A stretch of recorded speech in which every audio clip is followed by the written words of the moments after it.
gitu ya.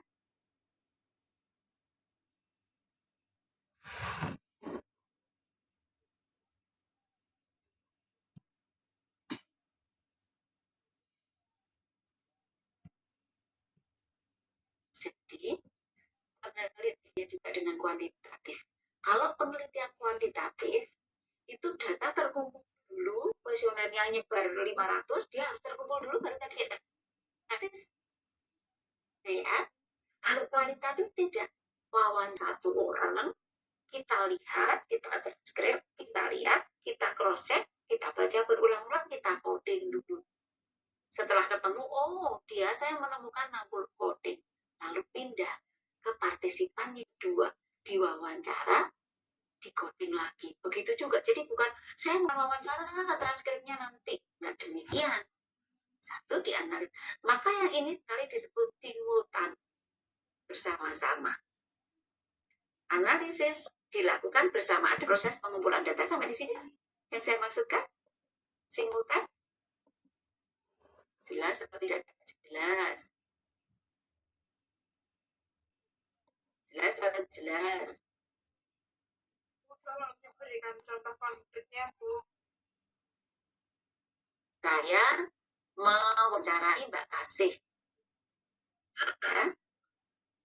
Kasih Julian. Setelah saya wawancara dengan Mbak Kasih, saya mentranskrip dulu. Lalu saya membaca berulang-ulang dulu. Lalu saya membuat coding-coding dulu. Lalu saya ketemu, oh hasil wawancara dengan Mbak Kasih, saya ketemu misalnya 50 coding. Selesai menganalisis transkrip tadi. Lalu saya berikutnya saya akan mewawancara yang kedua, yaitu Mbak Irfajar. Begitu juga, sampai rumah saya transkrip dulu, saya baca berulang-ulang mana yang bermakna, saya coding dulu. Lalu saya baru akan ke Mbak Trinovita-Sari. Demikian berikutnya saya coding dulu, saya transkrip dulu, saya baru akan ke yang keempat dan selanjutnya. Seperti itu. Simultan, jelas? Oke. Nah, perbedaan dalam analisis data tadi ya. Dari waktu dimulainya analisis, kalau kualitatif kan sejak pengumpulan data, karena nanti terus dikumpulkan data lagi gitu kan. Kalau di kualitatif kan seluruh data terkumpul dulu, baru bisa analisis. Tidak bisa loh, di sana ketinggalan ada 5 kuesioner yang belum terkumpul, belum bisa dianalisis gitu kuantitatif. Harus nunggu lengkap. Cukup? Yuk. Dalam tingkat standarisasi prosedur analisis, metode analisis di kualitatif, data tidak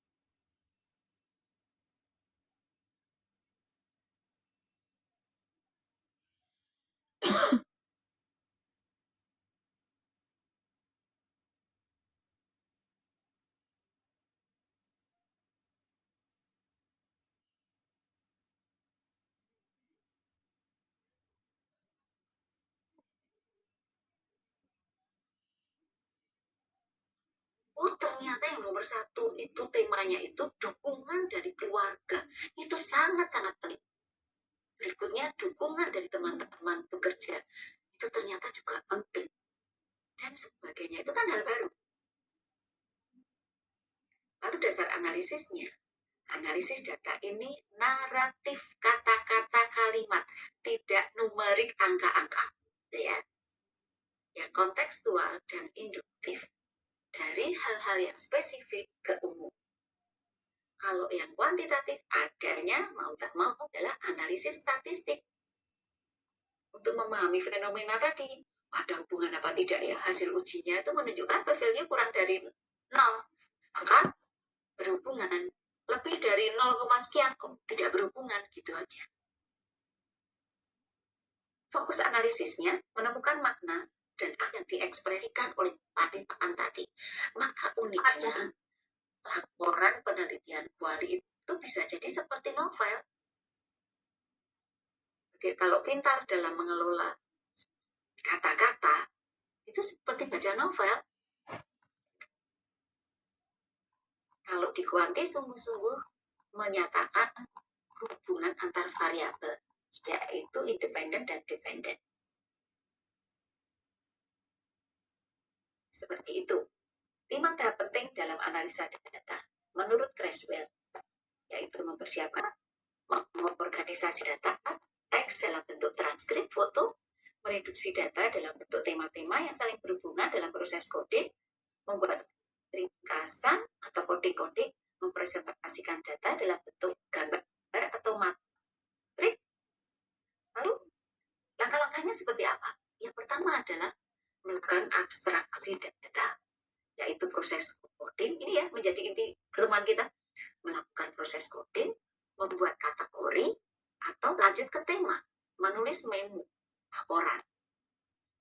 Bagaimana dengan melakukan interpretasi data, analisis isi, prinsip-prinsip yang sudah ada tadi di-coding, diberi kode-kode. Kode-kodenya dengan tulisan, kata atau kalimat. Kategorikan kode-kode yang muncul tadi secara word, penekanan-penekanan tentu kalimat atau tema. Lalu temukan maknanya. Conceptual analysis. Jangan lupa selalu membuat catatan sesudah wawancara mengenai topik yang dibicarakan di dalam wawancara. Membaca seluruh salinan wawancara, membaca seluruh tema-tema umum dalam salinan wawancara, serta mendengarkan kembali rekam hasil wawancara.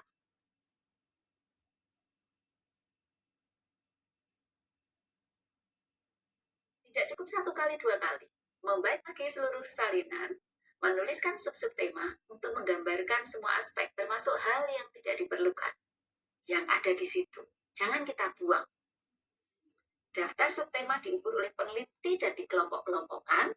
Daftar subtema dikerjakan seluruhnya dan tema yang mirip dijadikan satu untuk menghasilkan daftar tema yang terakhir. Peneliti meminta 2 orang membuat sistem kategori secara bebas. Tadi yang saya sampaikan ini, briefing tadi, 2 orang. Transkrip sama kita lempar kepada 2 orang. Untuk mereka masing-masing menganalisis, lalu kita benar, seperti apa yang kita diskusikan, yang kita sepakati. Peneliti memilih yang hasilnya tidak jauh beda dari hasil peneliti. Jadi dalam kesepakatan itu, terwujudlah, disepakatilah yang memang mirip dan tidak jauh antar peneliti tadi. Membaca salinan kembali bersama daftar tema dan subtema untuk itu ke semua aspek. Hasil wawancara juga ditanyakan kepada penanggung jawab pasien klien. Ini adalah termasuk triangulasi sumber data untuk mengklarifikasi hasil wawancara tersebut bila diperlukan. Kalau kita mau wawancara pasien, pasien menyatakan, oh saya dilakukan ini oleh perawat. Sumber data siapa? Pasien. Triangulasi dilakukan pada perawat yang merawat. Cocok atau tidak?